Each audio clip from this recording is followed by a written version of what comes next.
उपकरणे खरेदीच्या संदर्भामध्ये या ठिकाणी प्रश्न आहेत, त्या संदर्भामध्ये काय हरकत नाही, तुम्हाला देतो. पण यालाच अनुसरून उपकरणे खरेदी करण्याच्या संदर्भाने आता उपकरणे खाजगी भागीदारीद्वारे घेण्याच्या संदर्भामध्ये विभागानं काही धोरण स्वीकारलेलं आहे. आता लातूरच्या वैद्यकीय महाविद्यालय व रुग्णालय इथे MRI आणि CT स्कॅन 2.5 वर्षापासून बंद आहे. 2.5 वर्ष अध्यक्ष महोदय.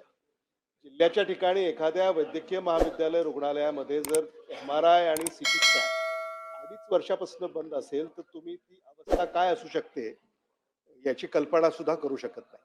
आणि म्हणून मंत्री महोदयांना माझी अशी विनंती आहे की आम्हाला असं कळतंय की MRI आणि CT स्कॅन मशीन आता हे खाजगी भागीदारीद्वारे ते आता घेण्याचं विभागानं ठरवलेलं आहे. तर त्यामध्ये किती सत्यता आहे आणि असं करण्याचं कारण काय? विभागाकडे काही निधी नाही आहे का? शासनाकडं या बाबींवर खर्च करण्यासाठी पैसा नाही आहे का? म्हणून आपण खाजगी भागीदारीद्वारे हे सगळं घेतोय. आणि मंत्री महोदयांना, अध्यक्ष महोदय, आपल्या माध्यमातून माझी अशी विनंती आहे की लातूर वैद्यकीय महाविद्यालय व रुग्णालय येथे CT स्कॅन आणि MRI मशीन त्वरित आपण मंजूर करावी अशी माझी विनंती आहे. अध्यक्ष महोदय, खरं आहे की PPP तत्वावर आपण CT स्कॅन आणि MRI खरेदी करण्याची निविदा काढलेली आहे. आता हे करत असताना आपण जे दर आकारणार आहोत ते आपले सरकारी दर आहेत. आपण काय जादा दर आकारणार नाही. जो एखादी कंपनी तयार होईल त्याला जागा द्यायची, त्यांना आपलं भांडवल लावायचं आणि ते करायचं, असं एक आहे. परंतु मी सन्मान्य सदस्यांना सांगतो, हे जर झालं नाही तर आपल्या शासकीय याच्यातून लातूरचं 2 महिन्याच्या आत आपण MRI आणि मंत्री महोदय, या संदर्भात MRI आणि CT स्कॅन मशीन खरेदी संदर्भात गेल्या 2 महिन्यात माझ्या दालनात जवळजवळ 3 बैठका झाल्यात.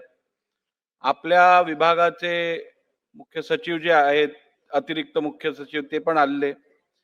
परंतु मुंबई सारख्या ठिकाणी सेंट जॉर्ज, GT, कामा आणि JJ हे प्रमुख हॉस्पिटल्स आहेत जिकडे राज्यभरातले पेशंट्स येतात. इकडे पण मोठ्या प्रमाणात CT स्कॅन आणि MRI मशीनची कमतरता आहे. 2 महिन्यापासून मी स्वतः पाठपुरावा करतोय आहे, तरीही या CT स्कॅन आणि MRI मशीन जेवढ्या आवश्यक आहेत तेवढ्या देण्यात आल्या नाहीयेत. त्यामुळे दादा, सन्मान्य उपमुख्यमंत्री महोदय, या संदर्भात मला वाटतं शासनाने गंभीर दखल घ्यायची गरज आहे. आपल्याकडे फायनान्स पण आहे.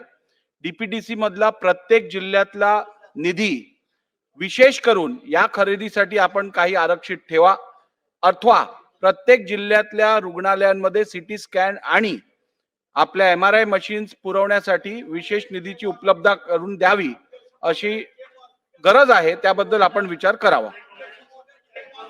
अध्यक्ष महोदय, ह्या संदर्भामध्ये मागे काही गोष्टी अशा घडलेल्या आहेत की तिथं DPC मध्ये त्याचे रेट इतके कमी जास्त आले.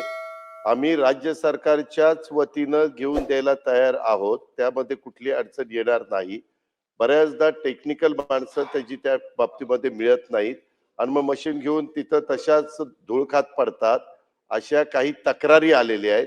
मी वैद्यकीय शिक्षण विभागाच्या मंत्री महोदयांना, सचिव महोदयांना सांगितलंय किंवा अशा तक्रारी न राहण्याच्या करता जे काही त्याला अधिकचा निधी लागेल तो निधी वित्त विभाग द्यायला तयार आहे.